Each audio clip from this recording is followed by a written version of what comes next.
Welcome to the Parents TV. And thank you so much for tuning in today.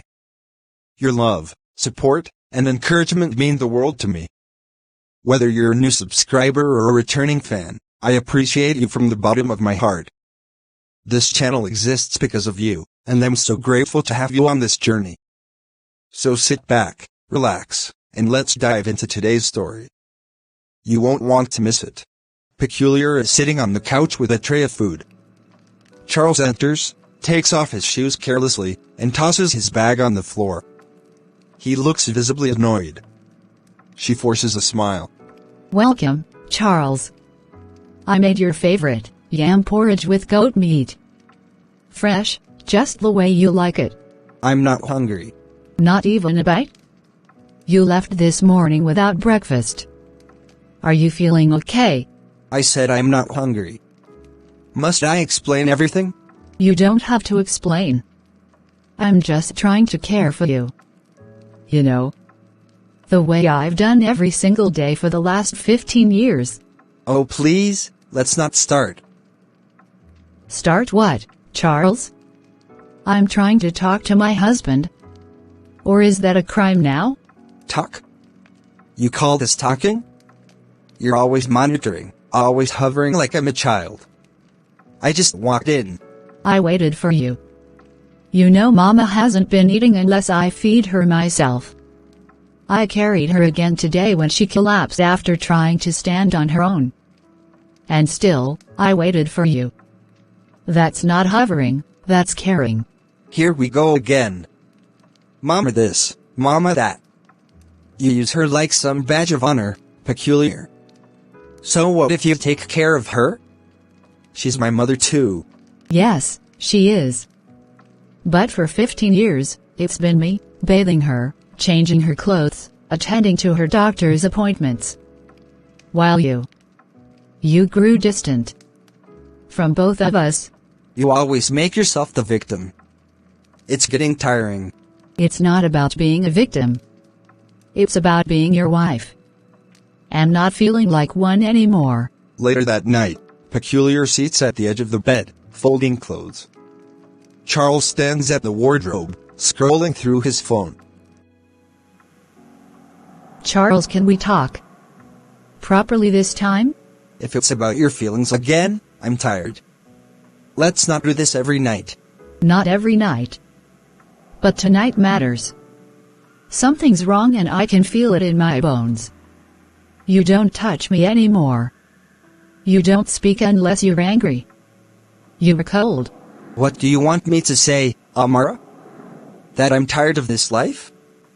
That I feel stuck in a marriage where I come home to complaints and responsibilities? That I see no joy? So, that's what I am to you now? A burden? I didn't say that. But you meant it. After all I gave up. My youth, my dreams, my womb. You know I didn't have children, because the stress of caring for Mama weakened me. And you gave up on us. Maybe because us hasn't been about love in a long time. It's been about duty, guilt, and pity. Whose guilt, Charles? Yours? Mrs. Charles sits alone, holding Mama Grace's medical file. The doctor walks in. Mrs. Kelvin. Sorry, please sit. I want to speak with you privately. Of course. Please. Any news? Your mother-in-law's condition is declining. The stroke left more damage than we hoped. Her brain activity is reducing. She's becoming dependent. I'll take care of her. As I've always done. Even if she forgets me. I won't forget the promise I made. You're extraordinary. Most people would have walked away by now. Sometimes I ask myself why I haven't. And what's the answer? Because love, real love, isn't convenient. That evening, Mrs. Charles chopping vegetables. Charles enters and sits without greeting her. I saw a lawyer today. For what? To ask about filing for divorce. A long silence. Mrs. Charles looks down at the knife in her hand and gently sets it down. What did he say? Said it's straightforward. We have no children. No property issues. Just papers. And your mother? We'll find a nurse. You mean I've spent 15 years caring for her, losing sleep, losing my youth, and now that she's practically immobile, you want to dump her on a nurse and dump me too? I need freedom, peculiar. I need something new. Something fresh. I met someone. Say that again. I met someone. Her name is Tani. She makes me feel alive. And what did I make you feel, Charles? Caged? Used? Unloved? No. You made me feel guilty. Every time I looked at you, I saw sacrifice. It crushed me. So instead of dealing with your guilt, you were punishing me for your conscience? Call it what you want. I gave you my best years. I gave your mother my soul.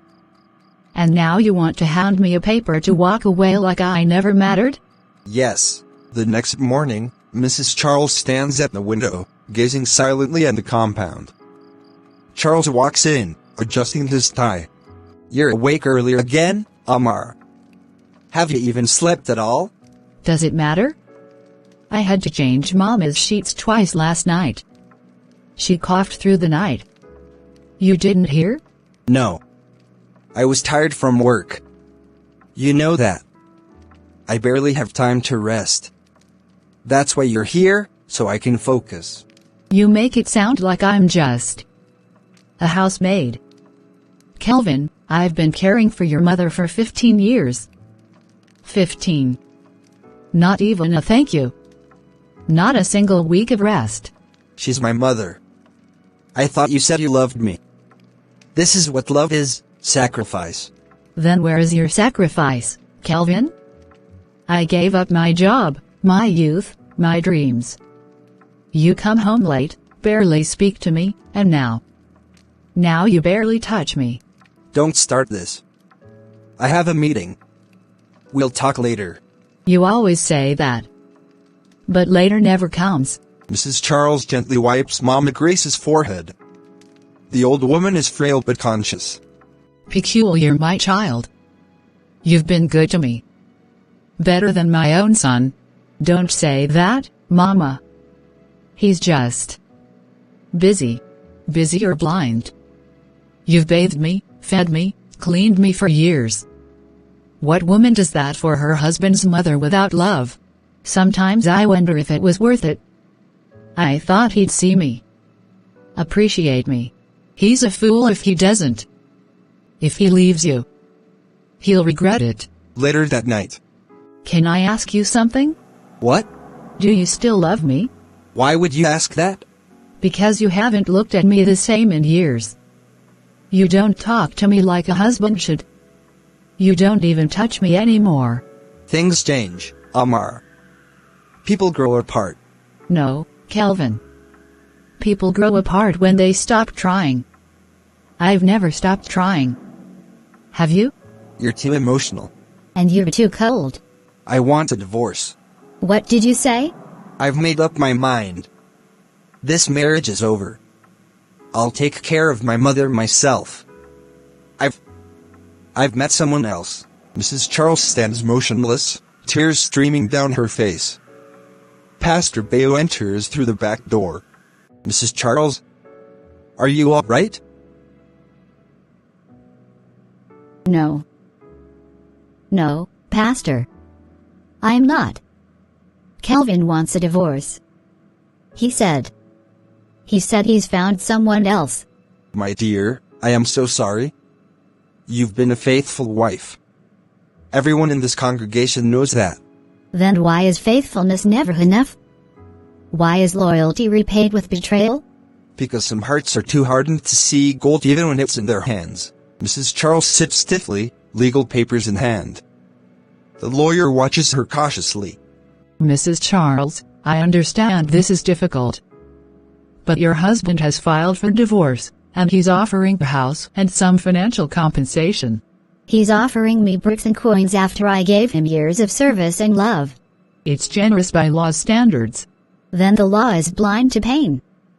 I won't just walk away like I was never here. That evening, they sit in silence on opposite benches. The air is thick. You didn't have to make this so dramatic, peculiar. I offered you a peaceful exit. There is nothing peaceful about discarding someone who sacrificed everything for you. I didn't ask you to. No, you didn't. I volunteered. Out of love. Out of commitment. And now you look at me like I'm a burden. We've both changed. I want something different. Something younger, you mean? Someone who doesn't remind you of the sick mother you abandoned to me. This is why I want to leave. You make everything about guilt. Because you are guilty, Calvin. And deep down, you know it. The next morning, Mrs. Charles tries to prepare breakfast for her husband. Charles, your mother didn't eat anything last night. I made her pap with a bit of honey this morning. Just like she used to like it in the village. She'll eat when she wants. She's not a child, peculiar. Stop treating her like one. She's been vomiting and coughing, Calvin. I'm worried. I think it's time we take her back to the hospital. The medication might not be working anymore. I thought we agreed last month, no more hospital bills unless it's an emergency. We're stretched thin already. I understand, but this is an emergency to me. She hasn't been able to get up on her own for 2 days. You didn't even check on her before leaving for work yesterday. I work all day to keep this house running, peculiar. You're the one at home. You volunteered to take care of her. Or have you forgotten? I didn't volunteer. I promised you, remember? On our wedding night, when she was already sick, you cried, Charles. You begged me to stay and care for her like she was my own mother. And you did. You've done enough. But people change, peculiar. Needs change. I'm not sure we're even on the same page anymore. What are you saying? We'll talk later. You're burning up again, Mama Grace. Why won't you eat? Please don't give up on me. I'm still here, but your son. He's slipping away from me. After everything. After 15 years. I gave him everything, Mama. And now, he says we've changed. I won't leave you, even if he does. So, did you tell her? Not yet. I tried this morning. She started talking about my mother again. Guilt tripping as usual. Charles, come on. You promised me. You said this would be over soon. It's not that easy. Peculiar's not a bad person. She's just obsessed with my mother's health. That's all she thinks about. Our marriage hasn't existed for years. Then free yourself, Charles. You deserve more than this quiet suffering. We deserve to start our life without guilt. I'll do it. This week. I promise. Charles. Are you having an affair? Where is this coming from? You think I don't see the way you smile into your phone? The way you avoid me, avoid your mother? You don't even pretend anymore. So now you're spying on me? No. But I can feel it. After all these years, how could you? Because I am tired. Because I gave up everything too. My youth, my freedom, my ambition. You think you're the only one who sacrificed. I gave up my career, my womb. Because we couldn't have children and your mother was sick and you asked me to be the strong one. I became the strong one, Charles. For you. I know. And I'm sorry. But it's too late now. We need to admit her immediately. The infection has spread. You should have brought her sooner. I tried. But we didn't have the money. I didn't want to fight anymore. You look tired, Mrs. Charles. I remember when you used to come here smiling, strong. Where is that woman? She's dying. Along with everything she believed in. I've filed for separation. The papers are on the dining table. I'll be staying at Tani's for now. You waited until your mother was half dead to abandon me? Don't make this harder than it is. 15 years. I gave you 15 years, Calvin. I missed weddings, funerals, birthdays. I held your mother's hand while you ran from every hard decision. It's not about the past anymore. Then what's it about? Lust? Freedom? Peace. Mrs. Charles has requested a meeting after finding out who Tani is. Tani agreed, thinking she could explain herself. You must be peculiar. Thank you for agreeing to meet. I didn't agree to meet you for tea. I came to look into the eyes of a woman who thought it was okay to build happiness on someone else's grief. I didn't come to fight. I just wanted to talk. Woman to woman. You lost that privilege when you touched my husband. Look, I didn't force Charles into anything. He came to me. He said the marriage was already broken. The marriage was tired. Not broken. There is a difference. People repair what is tired. Only cowards run from it. You think I planned this? I didn't chase him. But you didn't stop him either. Did you ask him, what about your wife? The one who fed your mother with her own hands for 15 years? Did you ask, why do you want me when you haven't finished fighting for her? He said he felt invisible at home. Unloved. Of course he did. When you're used to being pampered like a child and your wife becomes a caregiver for your dying mother, love starts to look like duty. I didn't mean to hurt you. But you did. You didn't just take a man. You took years. You took sacrifices. You took dreams that I postponed. You took the only person I had after giving up my own family to move into his life. He told me you were distant. Cold. Distant? I was exhausted. I was surviving. Do you know how many nights I went to bed hungry so his mother could eat? How many times I smiled when I wanted to scream? He said you wouldn't touch him anymore. Would you want to be touched? When your hands have been cleaning vomit and changing adult diapers all day. I never saw it that way. Of course you didn't. You saw him in clean clothes and a charming smile. You saw a man who was free, because another woman was holding his burdens for him. Then why are you still here? Why haven't you left? Because love, real love, doesn't walk away at the first storm. And because I wanted to be able to tell myself, I fought for it, even if it killed me inside. I think he loves you. He's just confused. Then let him find his clarity. But know this, you can never have a whole man if half of him is buried in regret. Mrs. Charles returns home with a worn envelope in hand. Calvin is home, pacing, expecting confrontation. What he doesn't expect is the letter. You're back late. Where were you? I wasn't expecting you here. Well, I met with her. Her? Tani. I wanted to hear her lies directly. And she did not disappoint. You had no right to? I had every right, Calvin. You brought her into our lives. You forced me to find out how cheap your promises were. You don't understand. No, you don't understand. But maybe this will help. What's that? A letter. From your mother. She passed this evening. I was with her when she took her last breath. She gave it to me a week before she passed. Told me to give it to you when you were about to make the biggest mistake of your life. What? Mama is dead? A letter from Mama? Why didn't you call me? You don't care. I don't see the need to have called you, and as for the letter, I never read it. It was addressed to you. But now I wish I had. Maybe I would have prepared for how far you'd fall. She hands him the envelope. He stares at it, hesitant, then slowly opens it. He begins to read aloud. My son, if you're reading this, then I am likely gone.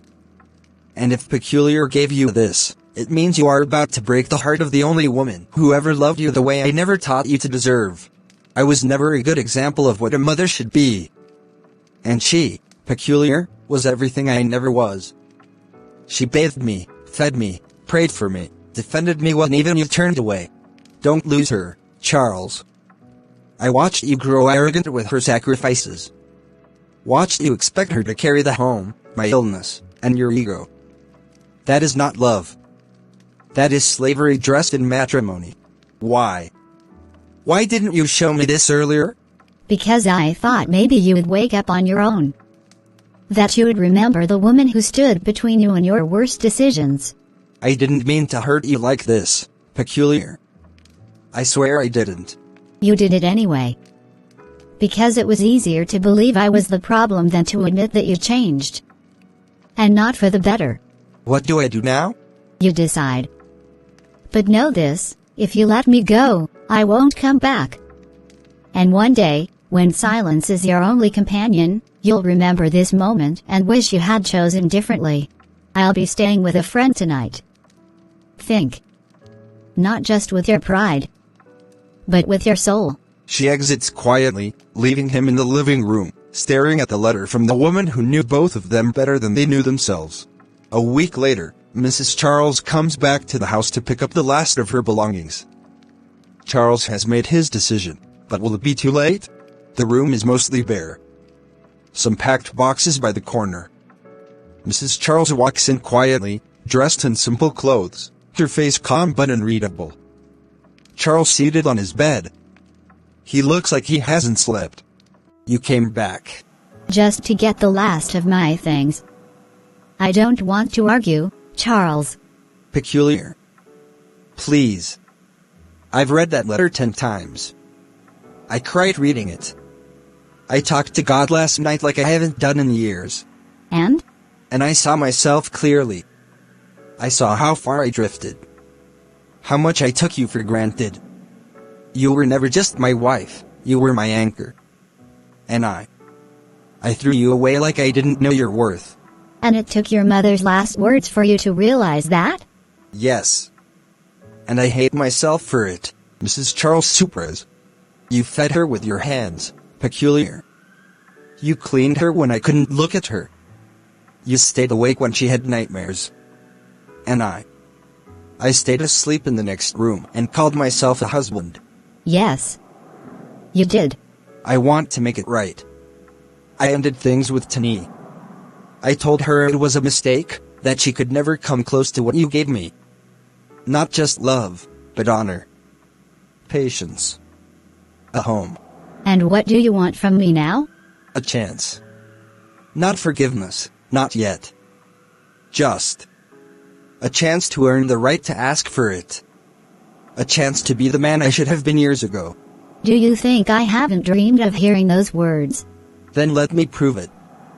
Let me rebuild this. Even if it takes the rest of my life. The problem is, I believed you the first time.